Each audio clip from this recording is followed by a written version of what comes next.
दलितों को समानता का अधिकार देंगे? दलितों को उनके अधिकार देंगे? उनके साथ जो जाति के आधार पर जुल्म हो रहा है बंद करेंगे? क्या करेंगे? उनकी सरकार है। मैं लगातार कह रहा हूँ, मोहन भागवत जी को, मोदी जी को आदेश करना चाहिए कि जातिहीन समाज की स्थापना के लिए जातियों खत्म करने का काम करें। मुरादाबाद यूपी आजाद समाज पार्टी काशीराम के राष्ट्रीय अध्यक्ष चंद्रशेखर आजाद ने कहा, बटेंगे तो कटेंगे के नारे लगाने के बजाय उन्हें कुछ सार्थक काम करना चाहिए। पीएम मोदी को कहना चाहिए कि देश में जाति नहीं होनी चाहिए। सरकार जाति और धर्म के नाम पर अत्याचार कर रही है। जनता सच्चाई को जानती है और अब उनकी झूठी वादों में नहीं आएगी।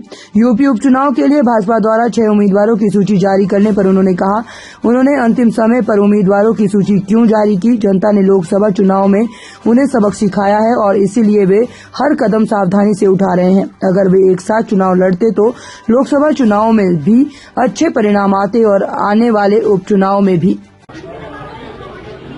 क्या करेंगे? दलितों को समानता का अधिकार देंगे? दलितों को उनके अधिकार देंगे? उनके साथ जो जाति के आधार पर जुल्म हो रहा है बंद करेंगे? क्या करेंगे? उनकी सरकार है। मैं लगातार कह रहा हूँ, मोहन भागवत जी को, मोदी जी को आदेश करना चाहिए कि जातिहीन समाज की स्थापना के लिए जातियों खत्म करने का काम करें। वो नारे देते हैं बटेंगे कटेंगे, इन सब नारों की बजाय जो है, चुनावी नारों की बजाय कुछ सार्थक काम करके दिखाएं। कब तक ये देश इस देश में जो जाति के आधार पर बंटवारा सहता रहेगा?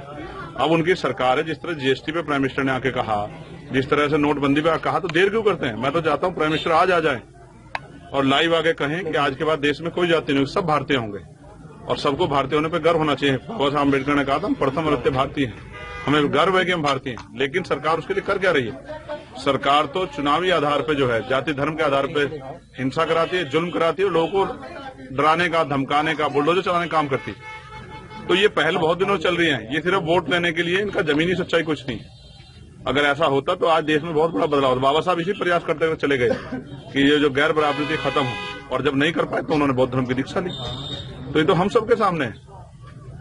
इस चालों को, इन झूठे वादों को, इन झूठी मीटिंगों को जनता देख चुकी है और जनता अब इनके झांसे में नहीं आने वाली। शासन ने मदरसों की जांच को लेकर जारी किया पत्र, मदरसों की जांच। ऐसे नेता की नाम जिनके बच्चे जो हैं राजनीति में, अभी हरियाणा चुनाव खत्म हुआ, देखिए कितने नेताओं के बच्चों ने चुनाव लड़ा है। तो ये तो उनको तय करना।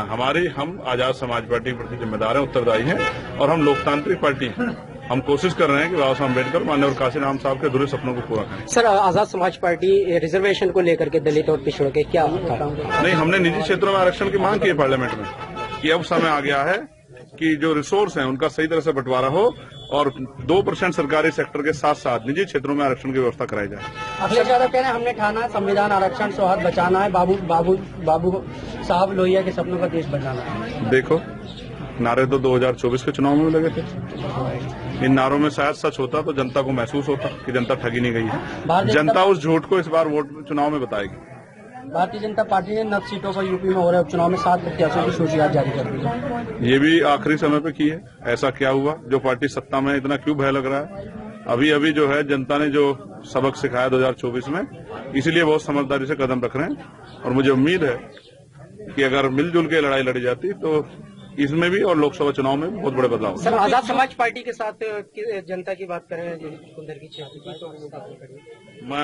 मैंने आज जो जन सैलाब देखा है पश्चिम उत्तर प्रदेश में, अभी तक नहीं देखा। तो इस बात की गवाही दे रहा है कि कुंदरकी में हमारे प्रत्याशी और हमारे नेताओं ने बहुत मेहनत की है और उसका रिजल्ट हमारे पक्ष में आया। यूपी उपचुनाव में ऑल इंडिया ब्लॉक में के उम्मीदवार साइकिल चुनाव चिन्ह पर लड़ेंगे, अखिलेश यादव कह रहे हैं।